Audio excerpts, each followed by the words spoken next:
Hey there everyone, I am Jeff. This is Tabletop Toolbox, and in this video I'll be telling you about 10 solo board games that didn't make the cut.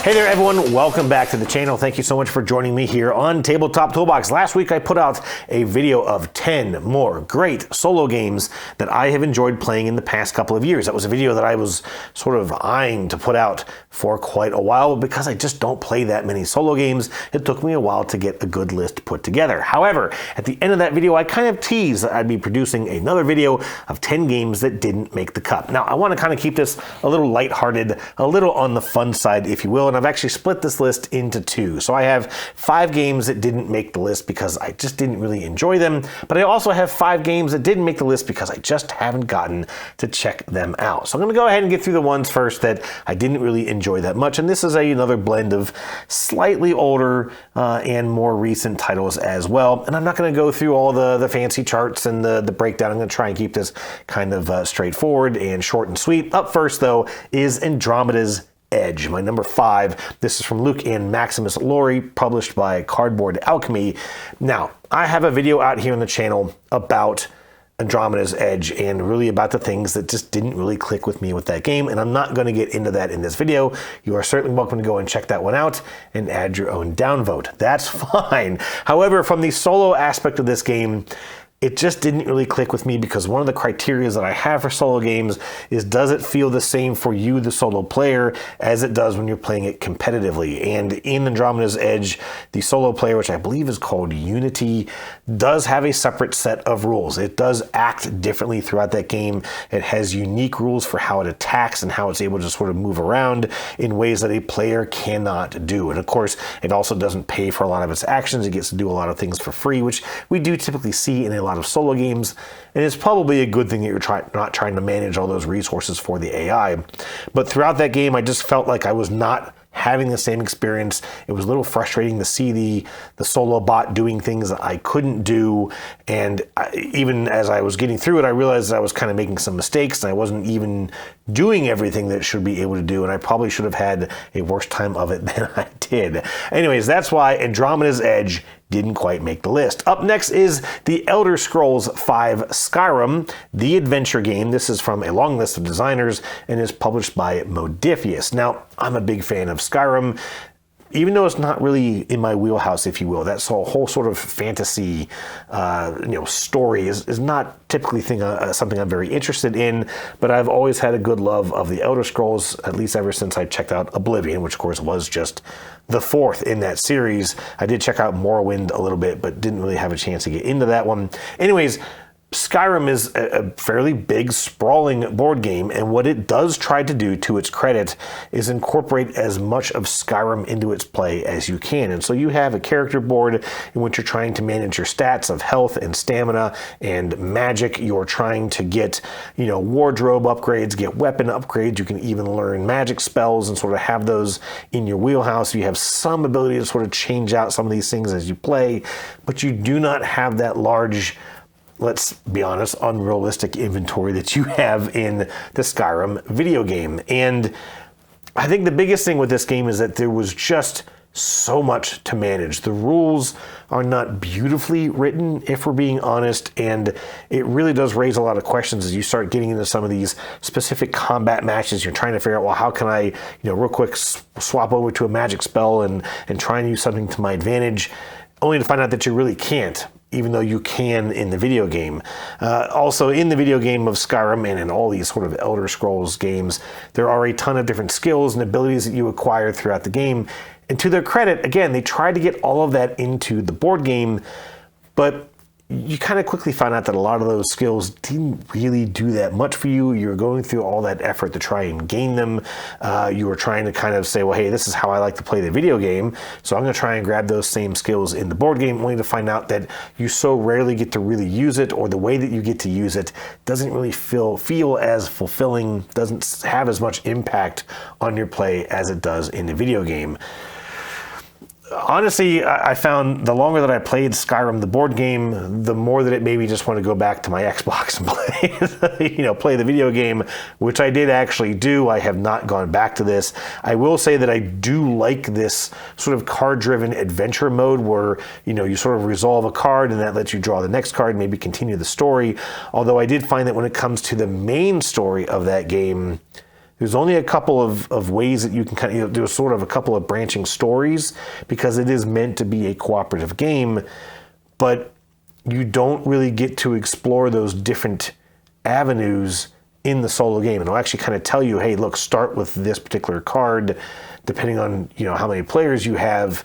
And so you won't necessarily get to explore everything that the game has to offer unless you're playing at higher player counts. Not a big difference. You're not going to miss whole branches of story, but there's a couple of things that you just won't get to experience at that lower player count, at that solo player count. And again, that's why this one didn't quite make the list.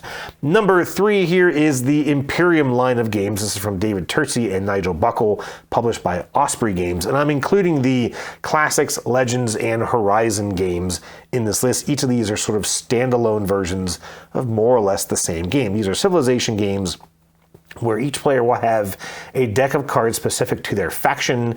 Classics are kind of, known or established civilizations, usually of history, like you had Romans, you had, I can't remember all of them, to be honest with you, but then Legends had some imaginary ones, including Atlanteans, and then the Horizons kind of added a blend of those, including the ability to play as Martians, and I will tell you, I have not actually gotten to play Horizons, despite having it and reading the rulebook. I haven't had a chance to get into it. I do like these games. These are deck building games. Again, you're playing as your own faction, and your opponents are going to pick their own faction, and you're basically just trying to see who's going to be more successful throughout the development of their civilization. However, when you're playing this game solo, you will pick a deck for your opponent, and then you're going to have to consult a separate rulebook in these boxes to tell you what you have to do to set up that faction for the solo play and establish specific rules for that faction, again, for the solo play. And because of the fact that you start with your own sort of unique deck of cards for that faction, but will be acquiring more cards in standard deck building fashion, instead of doing anything that those cards let you do, especially for the AI bot, you have a chart. And every time you draw a card for your AI opponent, you have to consult this chart to tell you what you do with that card. And there is even a difference. There's kind of a point in this game where you flip from being an ancient culture to maybe a modernized or a civilized culture. And when you make that flip, you have to change charts for the AI opponent. So what a location card might do early in the game, something changes its purpose later in the game. And unless you have played that culture, played against that AI-driven culture enough times that you have literally memorized that chart and done so correctly, I might add, you're going to have to constantly refer to this book with almost every single card that you draw. And especially in the original game, some of those charts actually span a page. And so you're constantly flipping back and forth just to try and find where that card type is listed on that chart. And it was an absolutely tedious experience to play against. I will say, and again, I haven't gotten to try it, but in the Horizons game, they actually added an even easier solo mode where you're just trying to get a high score. It reminds me more of those kind of Uwe Rosenberg games where you're just doing whatever you want to do. You're taking turn after turn after turn of your own and just trying to beat a high score. And honestly, for this kind of a game where there's so much going on and so many decisions to make, I think that might be the better way for me to experience this game. I just haven't had a chance to do so yet. Anyways, that is number 3, Imperium. Number 2 on this list is another David Turczi game, this time by Mind Clash. This is Voidfall. Now, again, Voidfall is a game that I have some sort of mixed opinions on. Generally, I do like the game. I gave it a reasonable score in my review on the Dice Tower a year or so ago, but I still think that the game is just overwrought. It is over complex in a lot of ways. It has far more things in that box than it really needs to have. And I got the game knowing that I probably wasn't going to get it to the table as often as I would have liked, but I had hoped and I had been told that there was a robust and interesting solo mode to it. And so I did check that out fairly early in my ownership of Voidfall. And man, was that ever a significant challenge. First of all, in the solo mode, which plays basically the same as the cooperative mode of that game, you have a whole host of new components that have to come out. You have a separate threat board. You have all these different cards that you have to get out and organize based on the complexity that you want to play. There is not really specific actions that the AI takes, and that's good, but you still have all this extra stuff that you have to manage. And the first time that I set this up to play, it took me about 90 minutes from the time that I opened that box until I was more or less ready to take my first turn. Now, admittedly, that was my first and only attempt, and I have had people swear to me that you can play this game, you can set it up faster, that you can get into it quicker by having that experience, but there is still just so many things to set up, and like I said, different ways to organize these decks of cards based on the difficulty that you want to deal with. And on top of all that, there's this simple mechanism that in between each of your turns, you're revealing a threat card. And that threat card is going to establish either something that you need to do, a penalty that you need to pay, or something that you have to be able to accomplish as part of your actions, either with an additional cost or just doing things in a certain way. So it may say, for example, deploy ships and pay more minerals for those ships, or deploy ships and get so many of them deployed in a single action. But if you're nowhere near a point in that game that you're trying to deploy ships, it's kind of forcing you to do something that you're not gearing up to do. You're not setting yourself up to get done.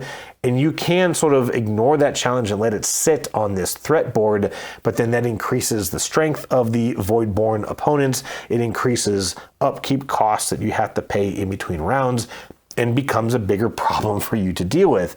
What I was really hoping for in this game was I could just continue to explore the efficiency challenges of this game, trying to get the most out of each one of my actions.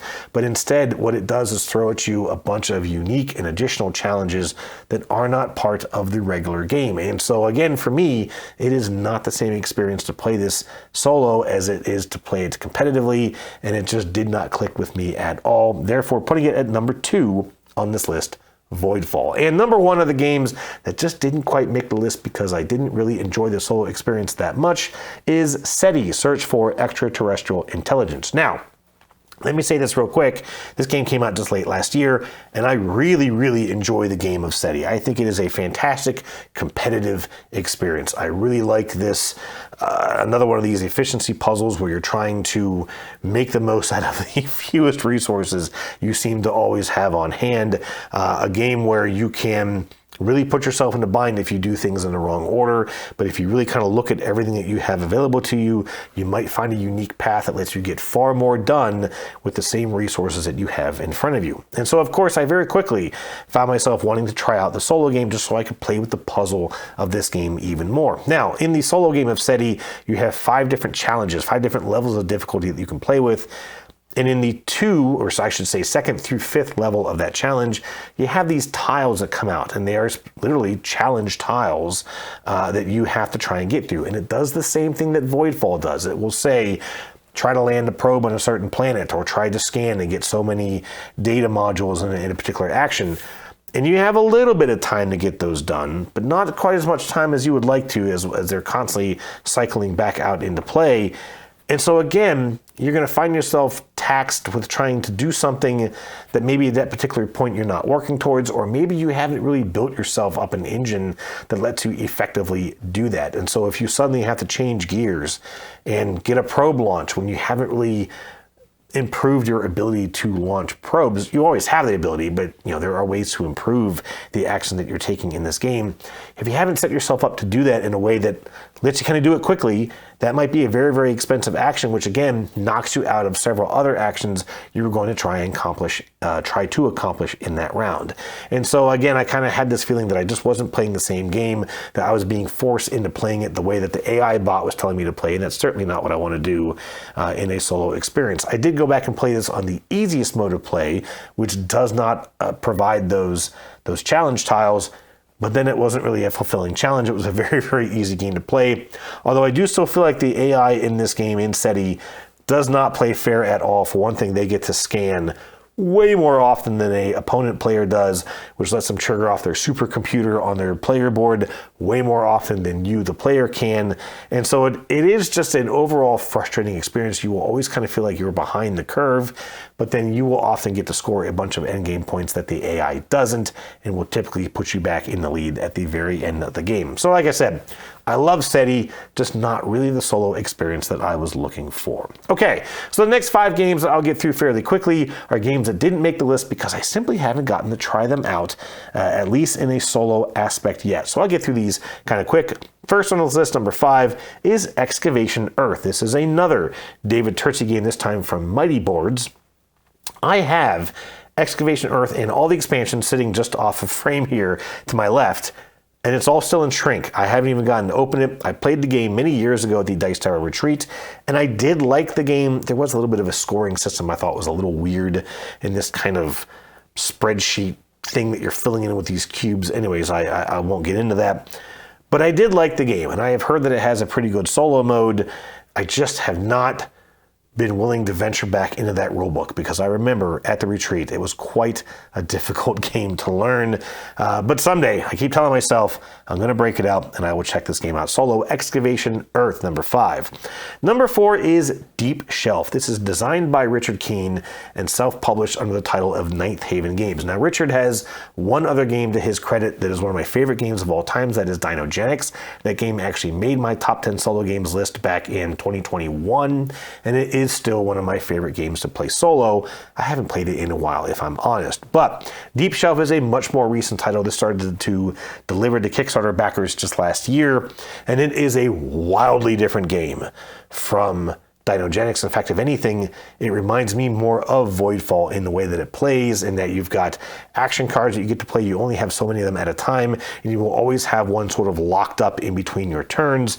And this is a game about building an expansive underwater network along the ocean bed floor, trying to extract minerals and refine those minerals and use them to research new technology, all in an effort to kind of help mankind escape the Earth that they are rapidly destroying, presumably so they can go and destroy another planet, as we tend to do. Anyways, this game is difficult, and I will have a review of this coming out at some point here on the channel. But to try and help myself wrap my head around this game, I did try and play it solo. But I know I made a lot of mistakes in just the approach. There are a couple things in the rules that I just did not and still don't really understand. So I'm not really chalking that up as a complete solo play. I have heard good things, though, about this kind of campaign mode that is built into this either solo or cooperative gameplay. I'm thinking I'm going to try it out cooperatively, maybe with my wife first, and then see if that kind of helps me ease into the solo experience a little better. I do still think there's a really interesting game here, although it is a bit obtuse in just how it plays out, but hoping I can get a little more experience with Deep Shelf, my number 4. Number 3 on this list is Cloudage. This is from Alexander Pfister and is published by Nanox Games, also by Capstone Games here in the US.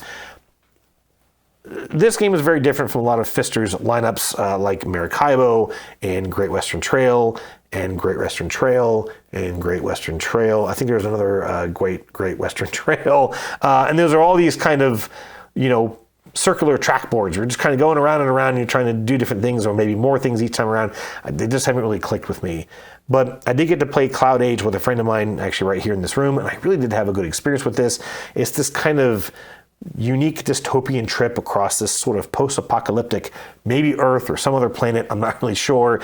You're traveling in this big airship that you can kind of upgrade as you play, so it's got a little bit of a engine building mechanism to it, and there is this really neat idea of trying to sort of scan cities below you through the clouds to try and grab resources or extra cards for extra actions and things that you can do, but you're literally looking through sleeves with clouds stickered on them, and so you can kind of see what's down there, maybe little portions of resources poking out from underneath the clouds, but every card is slightly different and you just never quite know what you're going to find. I really enjoyed the competitive play of this, and my buddy who introduced it to me said that he has played the solo game many times, and again, there's kind of a very simple campaign mode that lets you play through kind of a progressive iteration of stories, and I really do hope to get to check that out. Cloudage by number 3. Number 2 in this list, very, very big, very, very popular game right now. This is Galactic Cruise by Kinson Key Games. This is a game about running a business where you're trying to launch successful and very profitable, hopefully, Galactic Cruises, launching shuttles with modules of entertainment purposes for people to go and explore outer space. This game is really quite all the rage right now. I have played this at, I think, all the player counts. I've dabbled with it solo because I was trying to check out one of the expansion modules that you could get with the game. I only got a little ways into it before I got interrupted and had to kind of pack it up. But I was really curious to see how complex that AI was going to be to manage. There are a lot of decisions available to you as you play this game. Galactic Cruise uses a deck of cards to sort of dictate the actions of the AI, and it sort of has this idea, if I remember, where when you are faced with certain decisions, you use the front of another card to dictate which choices it makes based on the actions of the original card. And so again, that kind of keeps things varied and random. You never quite know what the AI is going to do. I was afraid it was going to be a lot to manage. It didn't seem that bad, but again, I didn't really get to finish that play. There is also sort of a third character that you have to use when you play this game. You also use it in the two-player game, but I actually quickly realized it is a benefit to the human players, and it's very, very minimal effort to manage. So that was a good thing. Like I said, the AI didn't seem too bad, but I do need to sit down and finish a full solo playthrough of my number 2 Galactic Cruise. And for the last game on this list, this is one that I really had to think about because honestly, there are a lot of games that can make this list, a lot of even new things that have come out recently that I would love to just kind of delve into a little bit more and maybe use that as an opportunity to check out the solo game. But I did finally land on Sniper Elite. This is from Rebellion Unplugged, and this is another adaptation of a video game in board game form. This is a hidden movement game where you are trying to portray a sniper who is trying to take out key targets on a variety of different maps. And of course, the other players at the table are trying to suss you out, find you, stop you, in whatever means necessary. I have not played this in any capacity. I do have the game. I actually think it's still in shrink over in my house. But again, I've heard good things about this, and when I found it for sale in a local store, I did go ahead and pick it up. I also know that there's a reprint of this, I believe, due to launch on Kickstarter here at some point, though, of course, those things are a little bit up in the air here in the first quarter or so of, or second quarter of 2025. Hidden movement games can be a little bit unique in the fact that, especially with a one against many, and I rarely get to play in those types of environments. Now, I have heard that Sniper Elite actually works pretty well at 2 players, but I've also had plenty of folks say that your hidden movement games typically work best when the many is played by many people, and there's a lot more collaboration that gets to happen between those players. I still don't really know how this is going to work in a solo game, but again, I have heard pretty good things about it.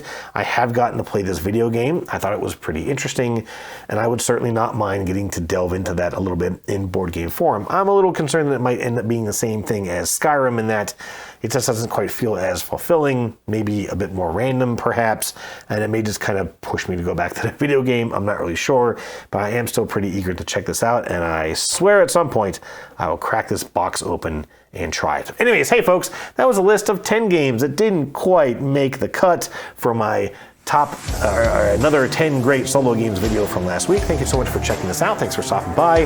There's going to be more of this content, I promise, coming out soon. Maybe it won't make you wait 3 more years. Cheers.